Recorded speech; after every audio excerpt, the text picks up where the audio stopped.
Lord, परमेश्वर के नाम को धन्यवाद हो। और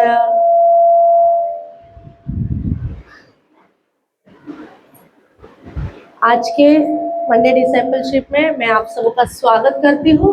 हालेलुया,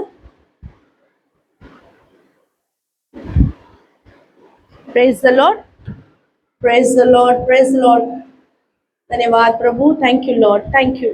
आइए हम दुआ से शुरुआत करते हैं, प्रार्थना करेंगे। स्तुति धन्यवाद प्यारे पिता प्रभु यीशु के नाम से हम आपके चरणों में आते राजा। खुदा बाप, इस रात्रि के समय में प्रभु हम जैसे भी है प्रभु आपको समर्पित होते राजा। खुदा बाप, आज आप हमसे मुलाकात करें प्रभु, अपने वचनों के द्वारा प्रभु आप हमें तैयार करें, आप हमें बनाए राजा। जैसे आपकी मर्जी है प्रभु वैसे प्रभु बनने के लिए, एक अच्छा चेला, एक विश्वास योग्य चेला बनने के लिए प्रभु जी आप हमारी अगुवाई करें राजा। खुदा, आगे का सारा समय आपके हाथों में सौंपते प्रभु, मैं अपने आप को आपके हाथों में सौंपती हूँ राजा। आप हमें जानते हो, आप हमें परखते हो, जांचते हो राजा। खुदा, हमारे हर एक अपराधों के, हर एक गुनाहों के प्रभु जी हम पश्चाताप करते प्रभु, क्षमा मांगते हैं राजा। प्रभु अपने आप को समर्पित करते हैं। आज का वचन प्रभु हमसे बातें करने वाला, हमारी जिंदगी को बदल देने वाला ऐसा हो सके प्रभु। खुदा बाप, पवित्र आत्मा आप हमारी अगुवाई करें, प्रभु यीशु के नाम से मांगते हैं, आमीन।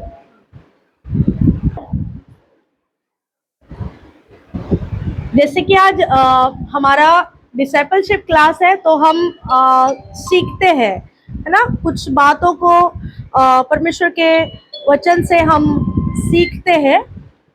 प्रभु हमें उसके वचनों से सिखाता है, वो हमें बनाता है। परमेश्वर का वचन जब हमारे करीब आता है तो वो हमें बनाने के लिए, वो हमें तैयार करने के लिए।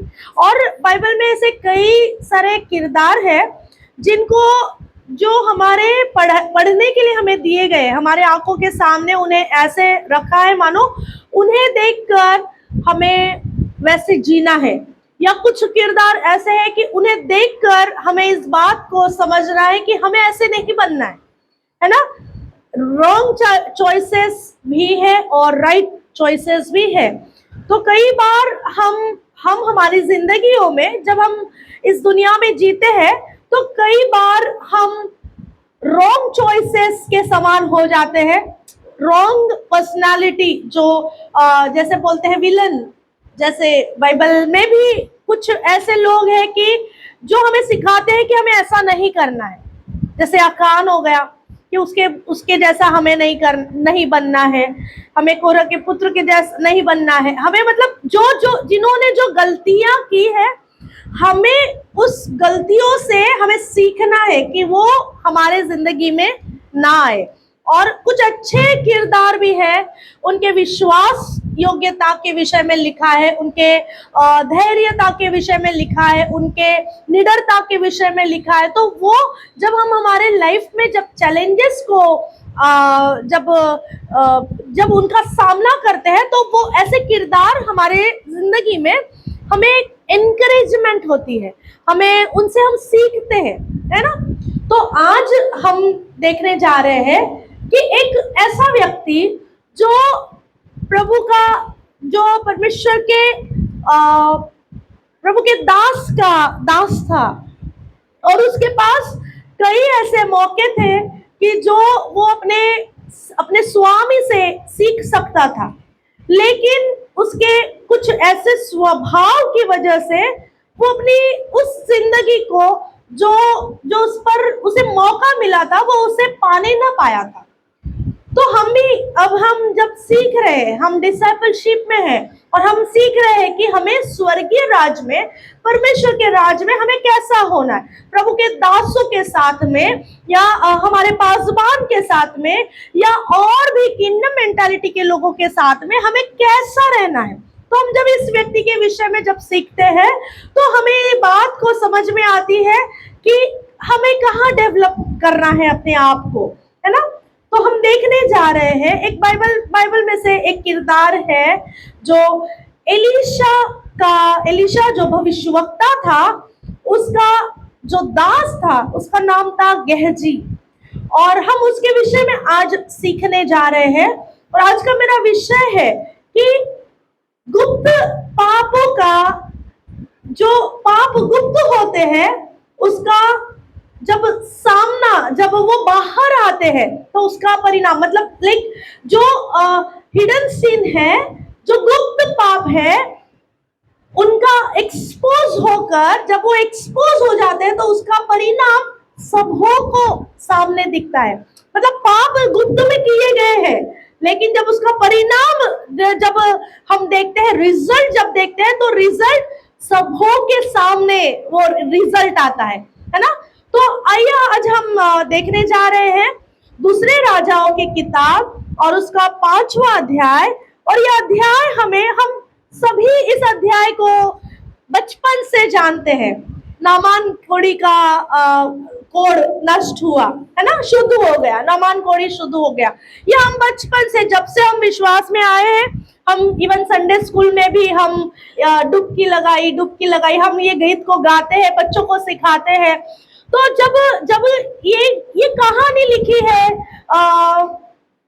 यहाँ पर एक व्यक्ति है नामान, जो अच्छा ओहदे पर एक सूबेदार है, राजा के राजघराने में, राजा के राज दरबार में एक प्रतिष्ठित व्यक्ति था नामान।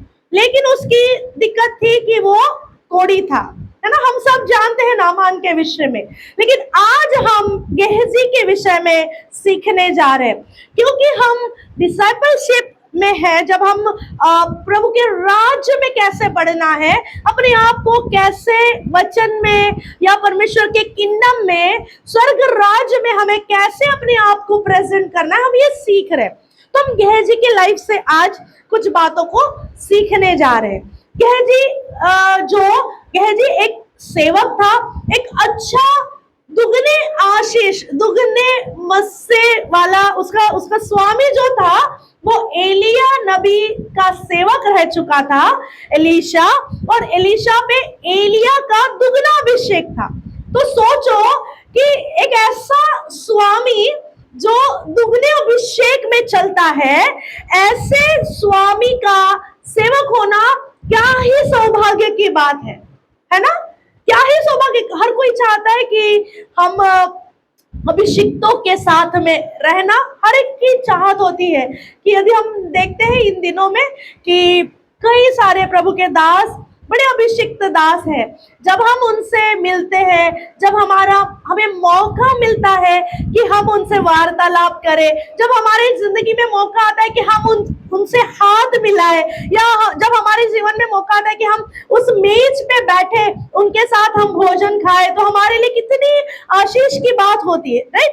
तो ये व्यक्ति भी ऐसा था कि दुगने अभिषिक्त एक भविष्यवक्ता के साथ में रहता था, हर समय रहता था। उसे पता था मेरे स्वामी का हार्ट, उसके तौर तरीके उसे पता थे, एलीशा का बात करने का तरीका, एलीशा का चमत्कार करने का तरीका, उसे ये सब कुछ पता था गेहजी को। और गेहजी का नाम का मतलब इब्रानी में, गेहजी का मतलब है कि जिसकी दृष्टि कम है, कमजोर हो गई है, जिसकी दृष्टि क्लियर नहीं है, क्या बोलते हैं कि अनक्लियर्ड विजन, ऐसा उसके नाम का मतलब कि उसे दृष्टिहीन कह सकते हैं, या कम दृष्टि वाला व्यक्ति। तो वो उसके नाम के अनुसार ही था। जब अरामी की सेना जब आई थी, आपको सबको पता है वो वाकया कि जब अरामी राजा की सेना आई थी और एलीशा के पास जब सुबह उठ के उसका दास जब देख रहा है कि हमें पूरा घेर लिया है, उस पर्वत को अरामी की सेना ने घेर लिया है, तो वो अपने स्वामी के पास जाकर कहता है, हाय स्वामी, अब तो हम मर गए। तो एलीशा कहता है, इसकी आंखों में दृष्टि आए। एलीशा प्रार्थना करता है और फिर वो देख पाता है कि एंजल्स अग्निमय रथों के साथ स्वर्गदूत उन्हें घेरे हुए हैं। तो ऐसा गेहजी था कि उसकी दृष्टि कम थी, उसकी आत्मिक दृष्टि कम थी। हालेलुया। वो देख पाता था, आंखों से देख पाता था, लेकिन शारीरिक आंखों से देखना और आत्मिक आंखों से देखना दो अलग बातें हैं। जब हम शारीरिक आंखों से हम देख पाते हैं, हम नॉर्मल एक दूसरे को देखते हैं, लेकिन जब आत्मिक आंखों से हम देखते हैं तो हम समझ पाते हैं कि अभिषिक्त है, या इस पर किसी चीज का कोई कोई साया है, या कुछ और है, ये इनका स्वभाव सही नहीं है, प्रभु के राज में ये सही नहीं है। जैसे यीशु मसीह को पता था, यहूदा इस्करियोती के विषय में जब वो उसे पता था, क्योंकि यीशु मसीह आत्मिक दृष्टि से देख रहा था कि इसे शैतान ने ले लिया है। जब पतरस का यीशु मसीह का वार्तालाप हुआ, तब भी यीशु मसीह कहते हैं कि हे शैतान दूर हट, क्योंकि यीशु मसीह आत्मिक दृष्टि से देख रहे थे कि पतरस को शैतान ने पकड़ लिया है। जब यीशु मसीह को पकड़वाए जा रहे थे तब की बात। तो हमें भी हमारे जिंदगी में आत्मिक आंखों से हमें चीजों को देखना चाहिए, ना ही हमारी इमोशन से, ना ही हमारी शारीरिक अवस्था से, लेकिन आत्मिक दृष्टि से जब हम देखते हैं, हम देखने पाते हैं कि स्वर्गदूत हमारी सहायता के लिए है, और बहुत कुछ चीजें हम देखने पाते हैं आत्मिक दृष्टि में। तो ऐसा ये गेहजी, इसकी आत्मिक दृष्टि कमजोर थी। और जब जब हम पढ़ते हैं स्टोरी को, दूसरा राजाओं की किताब उसका 5वां अध्याय, और उस पूरे 5वें अध्याय में नामान नामक एक व्यक्ति के विषय में लिखा गया है। और ये व्यक्ति, इसे चंगा होना है, इसके लाइफ में एक कमी है, इसे चंगा होना है, और इसलिए एक अच्छा, एक बड़ा, एक डिवाइन कनेक्शन उसके घर में एक बंधुआई हुई एक लड़की थी। और वो लड़की बस अपनी स्वामिनी से कहती है कि यदि मेरा स्वामी अगर शमरोन में जाता तो वो चंगा हो जाता। शमरोन में भविष्यवक्ता है और भविष्यवक्ता उसे चंगा कर देगा। एक ऐसी लड़की जो बंधुआई में है, लेकिन फिर भी विश्वास योग्य है अपने स्वामी के प्रति। वो उसमें ऐसा नहीं कह रही है कि अरे जाने दो, मेरा मालिक है, अच्छा नहीं है, जाने दो, इन्होंने मुझे बंधुआई, इन्होंने मुझे गुलाम बन के लाया हुआ है, मैं क्यों इनकी भलाई करूं। लेकिन एक आत्मिक व्यक्ति का, एक विश्वास योग्य व्यक्ति की ये क्वालिटी है कि वो अपने दास के, अपने स्वामी के हाथों में वो अधीनता में रहे, उनके लिए भलाई के लिए सोचे, उनकी भलाई के लिए सोचे। वैसा ही ये लड़की ने अपने स्वामी के भलाई के लिए सोचा। और जब जर्नी शुरू हुई, नामान ने राजा से कहा और राजा ने चिट्ठी लिखकर भेज दी। मैं बहुत शॉर्ट में वो बात को बताने जा रही हूँ क्योंकि ये बैकग्राउंड है। तो राजा ने चिट्ठी लिखकर भेजी शमरोन के राजा को। अब राजा के पास जब चिट्ठी आई, राजा बोलता है मैं क्या परमेश्वर हूँ जो इसको मैं चंगा कर लूं? मैं कौन हूँ कि मैं, उसने वचन कहता है कि राजा ने अपने वस्त्र फाड़े कि मैं एक कोढ़ी को मैं कैसे चंगा कर सकता हूँ। और ये बात जब भविष्यवक्ता एलीशा के पास आती है तो एलीशा नबी कहता है उसे मेरे पास भेजो। अब सिलसिला शुरू होता है गेहजी का कि जब वो दरवाजे पे है, नामान अपने कपड़ों, 10 जोड़ी कपड़े और चांदी और वो सब कुछ, वो जो उसे जो देना था वहां पर उपहार के लिए देना था, वो सब वो लेकर एलीशा के दरवाजे तक पहुंचता है। और जब एलीशा उसे देखता भी नहीं है, एलीशा उसे बाहर आकर मिलता भी नहीं है, वो गेहजी को कहता है उसे बोलो जाकर 7 बार यर्दन में जाकर डुबकी लगाए। एक प्रोफेटिक इंस्ट्रक्शन, एक प्रोफेट के मुंह से निकला हुआ एक प्रोफेटिक इंस्ट्रक्शन। गेहजी ने जाकर उसे कहा कि आपको स्वामी ने कहा है 7 बार जाके डुबकी लगाओ। उस समय में गेहजी के अंदर क्या चल रहा था, मेरा स्वामी को पता भी नहीं है ये क्या लेकर आए हैं, मेरे स्वामी को मालूम है, स्वामी तो बाहर आके देख भी नहीं रहा है इसकी क्या चल रहा है, इन्होंने क्या क्या लाया है, इन्होंने कपड़े लाए, इन्होंने चांदी लाई है, इन्होंने इतने उपहार लाए हैं, कि कैसा मेरा स्वामी को पता नहीं है, लेकिन मैं तो देख रहा हूं ना कि ये सब लाया है। गेहजी के दिल में लालच आ गया। जब नामान वहां चला, नामान भी गुस्सा होके चला गया कि जिसको मुझे, अरे डॉक्टर के पास आया, डॉक्टर हाथ भी लगाने को नहीं, डॉक्टर देख भी नहीं रहा है मुझे, डॉक्टर बाहर आकर देख भी नहीं रहा है, उधर से ही बोल रहा है जाओ यर्दन में जाकर डुबकी लगाओ। ऐसा हम जब छोटे थे, मतलब जेमी जब छोटा था, एक बार जेमी को बहुत तकलीफ हो गई थी, पेट में दर्द हो रहा था, तो हम यहाँ पर एक बहुत सीनियर डॉक्टर है हमारे पास करीबी, यहाँ पर हम उसे, मेरे ख्याल से जेमी कुछ 6 महीने का कुछ होगा, 6 या 7 महीने का था, उसके पेट में बहुत दर्द हो रहा था, रो रहा था, और मैं और पास्टर हम उसे लेकर गए अस्पताल में। और अभी हम एक्सपेक्ट कर रहे हैं बच्चे को हाथ में लो, देखो, पेट को हाथ लगा के देखो कि क्यों रो रहा है वगैरह, ऐसा ना। लेकिन डॉक्टर ने बस उसे देखा और लिखा, मेडिसिन लिखा और बोला जाओ। और अभी मैं तो मेडिकल प्रोफेशन की हूँ, तो मुझे ये बहुत हटपटा लगा, ये कैसा डॉक्टर है कि ये देख भी नहीं रहे, उसको हाथ भी नहीं लगाया उसके, चलो पेट में, मतलब अगर पेट भरा हुआ है, फूला हुआ है, तो एटलीस्ट हाथ लगाकर देखते हैं ना। बहुत सीनियर डॉक्टर थे, कुछ 60 के उम्र के रहेंगे। तो मुझे ऐसा बहुत बुरा लगा कि ये कैसे डॉक्टर है, और फीस भी ले ली, हाथ भी नहीं लगाया और इतनी फीस ले ली। और हम फिर बाहर आए और मेडिसिन भी बहुत कॉस्टली थे, मतलब जो नॉर्मल ट्रेड में ना वो नहीं थे, कुछ और ही थे मेडिसिन। बट अभी हमारे, मतलब हम डॉक्टर के पास गए, बच्चे का सवाल है तो हम रिस्क नहीं उठाएंगे करके हमने मेडिसिन लिया, घर लेकर आए, एक ही डोज दिया, वो ऐसे रास्पुल दिया था उन्होंने, वो रास्पुल दिया उसको, और उसको तुरंत वो ठीक हो गया।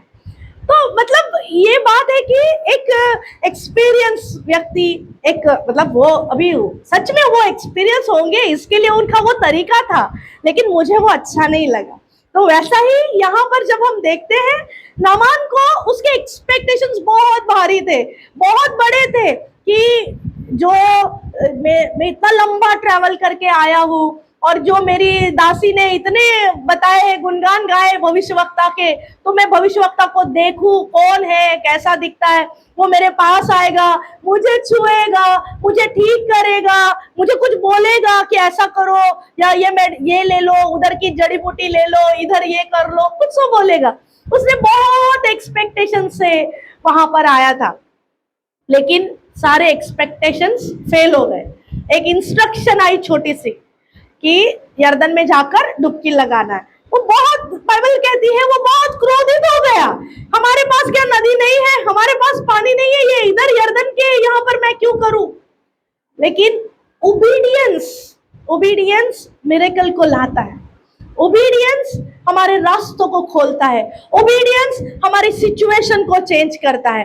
परमेश्वर के दास के मुंह से निकला हुआ हर एक शब्द खुदावन उठा के लेता है, और खुदा उसे पूरा करने के लिए, एंजल्स उसे पूरा करने के लिए वो तत्पर होते हैं। वचन कहता है कि प्रभु के दास के मुंह का निकला, अभिषिक्त के मुंह से निकला हुआ वर्ड वो एंजल उठा कर ले जाते हैं और उसे वो पूरा करने के लिए तत्पर होते हैं। तो यहाँ पर भी वही हुआ, नामान कैसे भी करके वो गया, उसके दास बोलते हैं कि यदि तुझे कुछ बड़ा कुछ बोला होता, कुछ अलग अलग इंस्ट्रक्शन दिए होते, तो तूने किया होता ना, लेप लगाओ, कुछ गोली दिया होता, कुछ जड़ी बूटी दिया होता, तो तूने तब तो किया होता ना, तो तू करके देख ले, ट्राई करके देख ले। प्रेज गॉड ऐसे दासों के लिए जो एक राजा को, एक प्रतिष्ठित व्यक्ति को वो बताने का धैर्य रखते हैं, क्योंकि नामान वैसा लाइफ, वो उसका वैसा लाइफ था, वो अच्छा था, एक अच्छा स्वामी था कि वो अपने दासों को उसकी सुधि लेता था। इसलिए तो वो जो बच्ची उनके घर में थी उसका सुन के इतना लंबा आया है ना, इतना लंबा एलिशा के पास आया। यहाँ पर जब गेहजी इस बात को देखता है कि अरे ये चंगा हो गया और फीस नहीं दी और इतना सब कुछ ले आया है, और फीस तो बनती है ना, अभी चंगा हो गया तो वो जो लाया है वो तो देना चाहिए ना, उसने हमारे लिए लाया है, मेरे स्वामी के लिए लाया है। उसके दिल में लालच आ गया। कई बार जब हम जैसे कलीसिया में हम जब कुछ कामों को करते हैं, कलीसिया में जब हमें कुछ जिम्मेदारी सौंपी गई होती है, उस समय में कई बार हमारा एटीट्यूड पास्टर के प्रति ऐसा होता है कि पास्टर को तो कुछ पता नहीं है, पास्टर को तो कुछ भी मालूम नहीं है इधर क्या चलता है, हम लोग आपस में उसे मैनेज कर लेंगे। कई बार जब नए लोग आते हैं, विश्वासी लोग आते हैं या अविश्वासी लोग आते हैं, उनको हैंडल करने में लोग दुखियारे आते हैं, लोग चिंता से आते हैं, लोग प्रेशर से आते हैं। यदि हम गेहजी के समान उन्हें हैंडल करें तो लोग दोबारा से कलीसिया में नहीं आएंगे। हमारा काम है, जैसे हमारा पासबान है, जैसे हमारा स्वामी है, बाइबल हमें सिखाती है तुमने सेंटमेंट पाया है, तुम सेंटमेंट दो। जैसा हमने मुफ्त में पाया है, हमने उधार मुफ्त में पाया है, हमने शांति मुफ्त में पाई है, हमने हर एक वरदान, हर एक चीज प्रभु की ओर से, स्वर्ग की ओर से मुफ्त में पाई है, तो फिर आशीषें बांटने के लिए कीमत क्यों, वरदान देने के लिए कीमत क्यों? बहुत सारी चीजें होती है। आज अभी हम लोग सुनते हैं कि हर एक चीज का कॉस्ट है। कई कलीसिया में हर एक चीज का, कुछ कुछ चीजों का कॉस्ट लगाया जाता है, फिर वो तेल रहे, चाहे ले हैंड रहे, चाहे जो भी रहे। जैसे अभी जैसा जैसा ट्रेंड चल रहा है, मैं किसी के विरुद्ध में नहीं बोल रही हूँ, लेकिन मेरा ये कहना है कि गेहजी के दिल में जो बात आई, आज भी कई बार हम भी गेहजी के माइंडसेट से चलते हैं। जब कलीसिया में लोग आते हैं तब उन्हें अटेंड करने के समय में हम गेहजी ना बने। शायद वो दुखियारे हैं, टूटे आए होंगे, शायद वो दिक्कतों से आए होंगे, तो हमें पूरे तरस के साथ उन्हें अटेंड करना है। जैसे यीशु मसीह ने भीड़ को देखकर यीशु मसीह ने उन पर तरस खाया, वैसे ही हमें भी जो लोग हमारे करीब आते हैं, जो लोग हमारे कलीसिया में आते हैं, जो लोग हमारे इंटरैक्ट होते हैं, हमारा दिल उनके लिए, उनके प्रति तरस से भरना है कि उनकी दिक्कत हो सकती है। क्या पता कि वो कई सालों से उस बीमारी में होंगे, कई सालों से छुटकारे पाने के लिए वो वेट करते होंगे, कई सालों से उनके प्रश्न के उत्तर नहीं है। तो यदि ऐसे व्यक्ति से हमारा सामना होएगा तो हम उनके लिए कोई भी चार्ज ना लगाए, कोई भी चार्ज ना होना चाहिए, कलीसिया में नहीं होना चाहिए। ये मेरी बात है, ये मेरा सजेशन है। तो जब जैसे यहाँ पर गेहजी के विषय में हम देखते हैं, उसे लगा मेरे स्वामी को कुछ पता नहीं, और उसने स्वामी के नाम से वो चीजें ले ली। उसने कहा हमारे घर पर मेहमान आए हैं और स्वामी ने कहा है कि वो चीजों को आप मुझे दे दो, और उसे लगा कि मेरे स्वामी को कुछ भी पता नहीं है। गुप्त पाप कभी भी छिपता नहीं है। एक बार से हम मनुष्यों से छुपा सकते हैं, हमारे फेलो वर्कर से छुपा सकते हैं, संगी लोगों से छुपा सकते हैं, अपने पार्टनर से छुपा सकते हैं, अपने बच्चों से छुपा सकते हैं, लेकिन परमेश्वर के नजर में पाप पाप है। जब गुप्त पाप किया जाता है, कोई नहीं देखता, हमें लगता है कोई नहीं देखता, लेकिन खुदा देखता है। और जब खुदा देखता है और खुदा जब उसे रिवील करता है तो उसका परिणाम सब लोग देखते हैं। जैसे इसका हुआ, गेहजी ने एक लेकर उसने पहले तो उसने लालच किया, उन चीजों का लालच किया, उसने अपने स्वामी की आज्ञा को न माना। स्वामी ने कहा था उससे कुछ नहीं लेना है, जब उसने कुछ नहीं लिया तो इसने भी कुछ नहीं लेना चाहिए था, लेकिन इसने पीछे से जाकर उसे मिलकर, उससे मुलाकात कर कर स्वामी के नाम से उन चीजों को खरीदा और उससे लिया, उस नामान के पास से लेकर उसे छिपा कर फिर स्वामी के पास जैसे कुछ नहीं हुआ ऐसे उसके सामने आया। गेहजी वो सारे चमत्कारों का विटनेस था।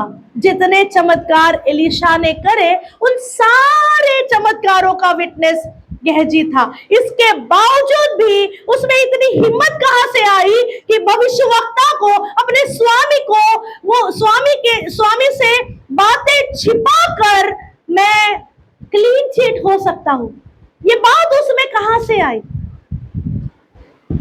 जब राजा ने वस्त्र फाड़े, एलीशा को पता चला कि राजा ने वस्त्र फाड़े। राजा का कोई व्यक्ति उसके पास नहीं गया था। एलीशा को पर्वत पे पता चला कि राजा के पास ऐसा कोई व्यक्ति आया है, और एलीशा उसको मैसेज देता है कि उसे मेरे पास भेजो। एक भविष्यवक्ता को सर्व करना साधारण बात नहीं होती।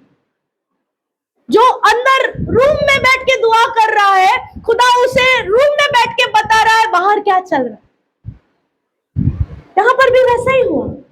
गेहजी के विषय में परमेश्वर ने उसे रिवील किया। परमेश्वर ने एलीशा को पर्वत पे रूम में अंदर बैठा हुआ है एलीशा, और एलीशा को परमेश्वर ने रिवील किया कि गेहजी ने ये किया हुआ है। एक आज्ञा न मानना, लालच से भरना, क्या वजह हो सकती है कि वो उस अभिषिक्त के अभिषेक में क्यों ना चला, क्यों ना चल सका? उसके दिल में लालच आया, जो लालच भविष्यवक्ता के पास में नहीं था। भविष्यवक्ता के ये विषय ही नहीं थे। भविष्यवक्ता तो प्रभु के साथ में संगति कर रहा है, परमेश्वर के साथ में बैठा है, दुआ प्रार्थना कर रहा है, उपवास प्रार्थना कर रहा है, हर एक चीज वो अपने संगति में है। गेहजी को उसने केयर करने के लिए रखा था, संभालने के लिए रखा था, सारी चीजों को संभालने के लिए। जब हमें पता है, जब हम जब शुनेम की स्त्री के घर में जाते हैं ये लोग, तो एलीशा गेहजी को पूछता है इस घर की जरूरत क्या है। और गेहजी बताता है इसके घर में बच्चा नहीं है। इसका स्वभाव था चीजों को देखे, उनके पास से क्या मिलेगा। हम जब कुछ किसी को कोई उत्तर देने वाले, जैसे अभी नामान, वो शुद्ध हो गया। गेहजी को लगा इसके इस हीलिंग की कीमत चुकनी चाहिए, कीमत चुकाई जानी चाहिए, ये गेहजी को लगा। गेहजी का उसने लोभ दिया। पैसा बड़ी बात नहीं है, उसने उस उपहार को बहुत बड़ा जाना, देने वाले से ज्यादा। जो चंगाई देने वाला था, जिसके साथ में रह रहा है, उससे कहीं अधिक जाना उसने उस उपहार को, जो नामान लेकर आया है। अभिषेक की कोई कीमत नहीं होती पैसों में। अभिषेक वैल्यूएबल है, लेकिन वो पैसों में या कपड़ों में या चांदी में वो तोला नहीं जाता। वो प्रभु की ओर से, वो परमेश्वर की ओर से आता है। और जब भविष्यवक्ता बोल रहा है, तो वो प्रभु है, जो यीशु मसीह है, खुदावन है, जो उस बात को पूरा करता है। हम मनुष्य नहीं कर सकते, ना हम मनुष्य किसी को चंगा कर सकते हैं, ना हम मनुष्य किसी को छुटकारा दे सकते हैं, ना उद्धार दे सकते हैं। हम नहीं कर सकते हैं।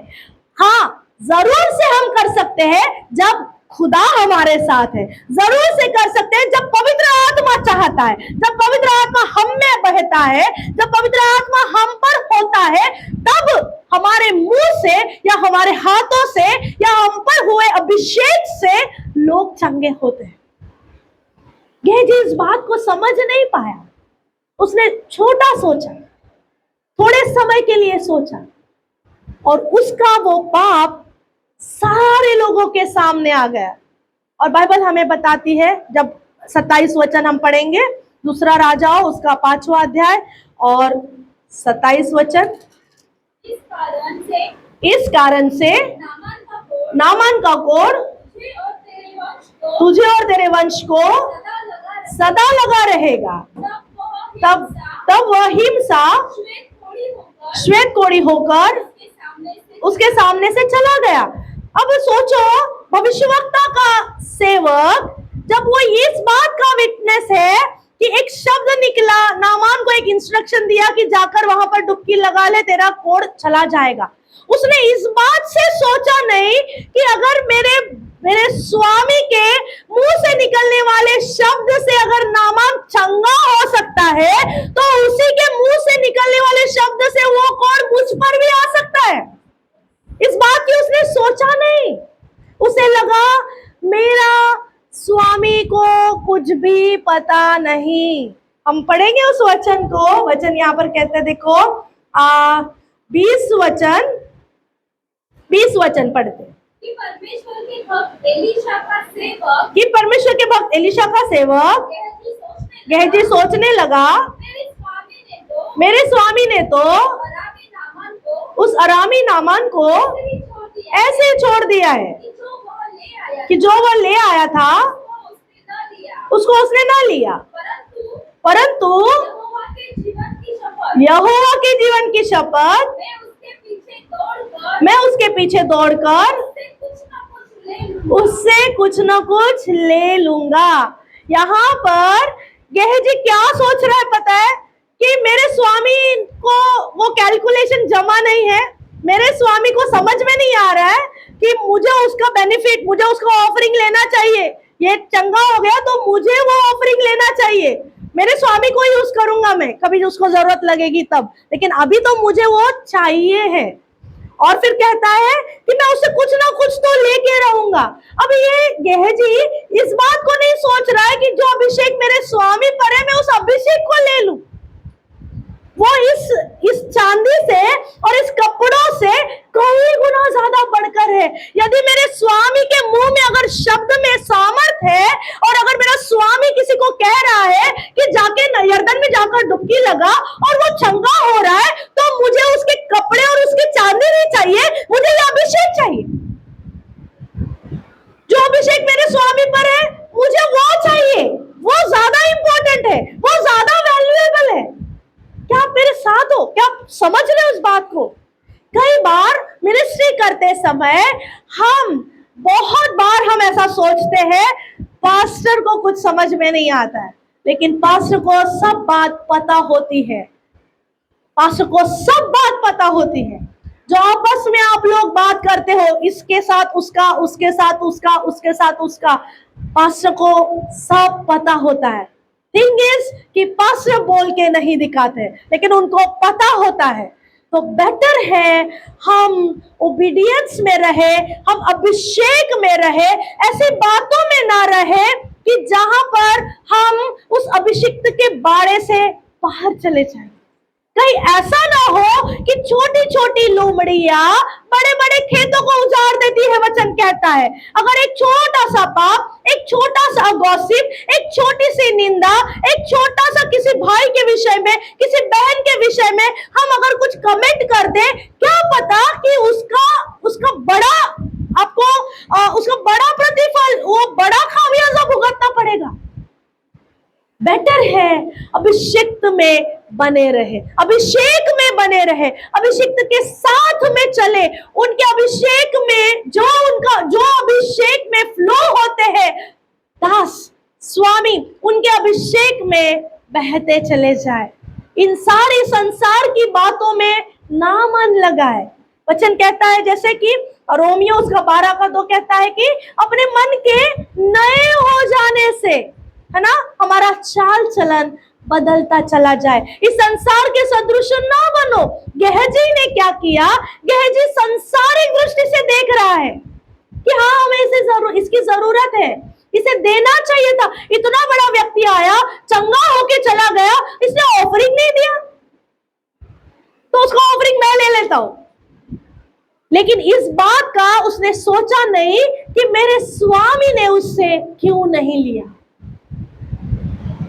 एलीशा इस बात का बोझ नहीं लेना चाहता था कि पैसे देकर इनका खुदा चंगाई देता है।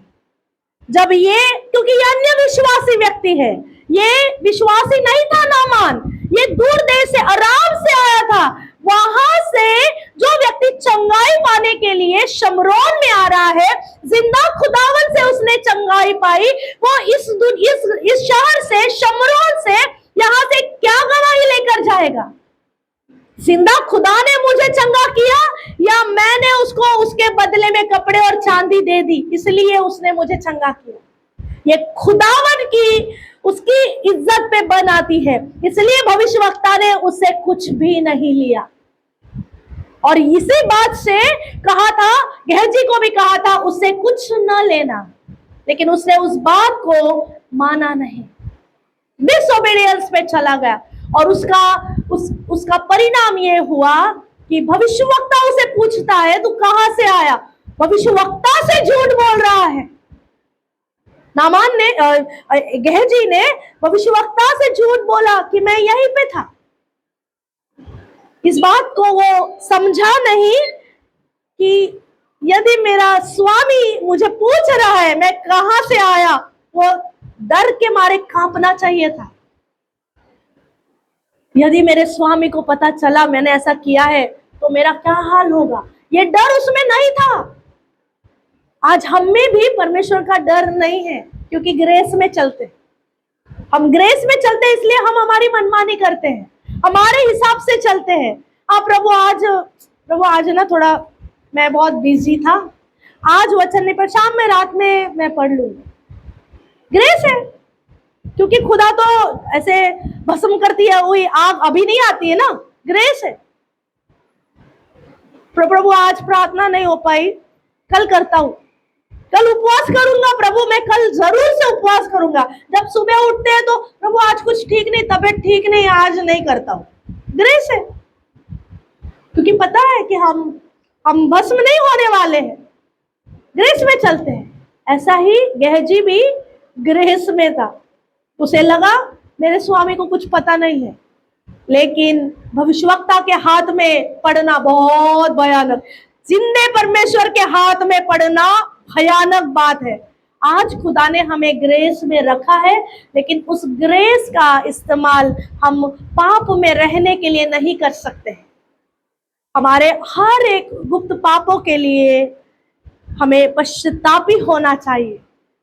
यदि आज गेहजी के समान अगर हमारे जिंदगी में कोई ऐसे गुप्त पाप है जो हमने किसी को नहीं बताए, जो हमने हमारे पार्टनर को भी नहीं बताए, कहीं कोने में, हृदय के किसी कोने में हमने उस पाप को छुपा के रखा हुआ है और समझ रहे हैं कि खुदा को पता नहीं, हम खुद भी भूल गए हैं, हम खुद भी उसके लिए रिपेंटेंस करना भूल गए हैं, हम खुद भी उसके लिए माफी मांगना, माफी देना, क्षमा करना हम भूल गए। आज खुदा ऐसी गेहजी की आत्मा को बाहर निकाल रहा है। यदि कुछ भी हमारे दिल में, कोने में, कहीं भी, किसी भी काने कोपरे में अगर कोई छोटा भी गुप्त पाप है तो वो हमारे जिंदगी में आत्मिक कोड़ को लाएगा। आज ही पश्चाताप करें, खुदावन के सामने पश्चाताप करें कि खुदा यदि मेरे जिंदगी में अगर कुछ भी ऐसा है जिसके लिए मैंने अभी तक माफी नहीं मांगी, तो खुदा मैं आपके सामने, यीशु मसीह में आपके सामने उस बात को कबूल करता, चाहे छोटा सा भी क्यों ना हो। छोटे से छोटा परमेश्वर की नजर में, हमारी नजर में शायद वो पाप भी नहीं, लेकिन खुदावन की नजर में यदि कुछ ऐसा है जो पाप गिना जाता है, तो अगर हमने उसकी क्षमा नहीं मांगी तो हमें आत्मिक कोड़ आ जाएगा। हमें वो नहीं चाहिए। आज यीशु मसीह के लहू से हम धुल के हम चंगे हो सकते हैं। यदि हम क्षमा मांगते हैं, पश्चाताप करते हैं, तो खुदावन यीशु का प्रेशियस मूल्यवान लहू आज उस यरदन के समान हमें शुद्ध करने पर है। उसके लहू से हम शुद्ध हो जाएंगे। यदि हमारे जीवन में कुछ भी ऐसा है जो गेहजी के समान हमने लालच से रखा हुआ है, लालच किसी भी चीज का हो सकता है, दूसरों का, वचन कहता है जैसे 10 आज्ञाओं में आखिरी की 10वीं आज्ञा है, तुझे तेरे नेबर का लोभ नहीं रखना। कई बार हम लोगों को देखें, इसके पास ये है, प्रभु मेरे पास कब आएगा, मुझे कब देगा, तू तो दे ही नहीं रहा है, तू मेरी तरफ ध्यान ही नहीं दे रहा है ना। कई बार ये छोटी छोटी चीजें, मैं तो उदाहरण दे रही हूँ, छोटी छोटी चीजें, लेकिन वो परमेश्वर के तराजू में पाप गिनती जाती है। परमेश्वर का वचन कहता है यदि अच्छा करना, भला करना पता होने के बाद अगर हम वो नहीं करते हैं तो वो हमें पाप गिना जाता है। जो करना है, मालूम है हमें ये करना है, लेकिन हम वो नहीं करते, हमारे लिए पाप है। जो नहीं करना है वो हम करते हैं तो वो हमारे लिए पाप है। अगर हम परमेश्वर की आज्ञाओं को नहीं मानते, हमारे लिए पाप है। अगर हम डिसोबीडियंस में, परमेश्वर का वचन कहता है यूहन्ना का उसका 15 अध्याय, उसमें कहता है कि यदि कोई मुझसे प्रेम करता है तो वो मेरी आज्ञाओं को मानेगा। अगर हम उसकी आज्ञाओं को नहीं मानते, इसका मतलब हम उससे प्रेम नहीं करते। आज गेहजी के समान ना बने, एलीशा के समान बने, जो एलीशा आखिरी तक, एलिया के आखिरी समय तक विश्वास योग्य बना रहा और इस वजह से उस पर दुगना अभिषेक आया। गेहजी के पास भी मौका था, शायद वो 4 गुना अभिषेक का हिस्सेदार हो सकता था यदि वो ओबीडियंट रहता, यदि वो एलीशा के साथ साथ रहकर उसकी सब बातों को वो ले लेता, उसके स्वभाव को ले लेता, उसके चाल चलन को ले लेता। कैसा मेरा स्वामी परमेश्वर के साथ में सेवा कर रहा है, कैसा मेरे स्वामी का अभिषेक बढ़ रहा है, मैं भी उसी अभिषेक में अगर मैं रहूं तो उसका भी अभिषेक डबल हो जाता। गेहजी हकदार था, 4 गुने अभिषेक का हकदार। अगर एलीशा को दुगना मिला तो एलीशा से गेहजी को 4 गुना मिल सकता था यदि वो विश्वास योग्य होता तो। लेकिन एक गुप्त पाप जो उसने उसके स्वामी के खिलाफ, परमेश्वर के खिलाफ किया, उस पाप की वजह से वो जिंदगी भर कोढ़ी रह गया। वो कोढ़ी जो जिसका था नहीं, उसका खुद का नहीं था, किसी और का वो शाप उस पर आ गया। ये बहुत भयानक बात है। नामान तो चलो ठीक है कि वो अविश्वासी था, उसके जिंदगी में टेस्टमनी आई, जिंदा परमेश्वर ने, यीशु मसीह ने उसे, जिसे हम कहते हैं यहोवा राफा, चंगाई देने वाला परमेश्वर, उसने उसे चंगा कर दिया और उसका कोढ़ निकल गया। उसकी कहानी वहां पर वो ब्लेस हो गया। लेकिन ये क्या वजह है कि खुदा का अभिषिक्त दास वो किसी और का शाप अपने ऊपर ले ले और जिंदगी भर कोढ़ी रहे। कितनी भयानक बात है। हमें देखना चाहिए हमारा चाल चलन आशीषों को लेने वाला है या किसी और के शाप को लेने वाला है। आज हमें अपने आप को टटोलना चाहिए कि क्या खुदावन मैं तेरे नजर में सही हूं? क्या खुदावन मैं सेवा करते समय किसी भी लालच में आ रहा हूं? क्या सेवा करते समय मैं मेरे दास को, मेरे स्वामी को तुच्छ जान रहा हूं? यदि मैं ऐसा कर रहा हूं तो मैं खुदा को तुच्छ जान। आज हमें इस बात को जांचना है। हमें गेहजी के समान नहीं, एलीशा के समान।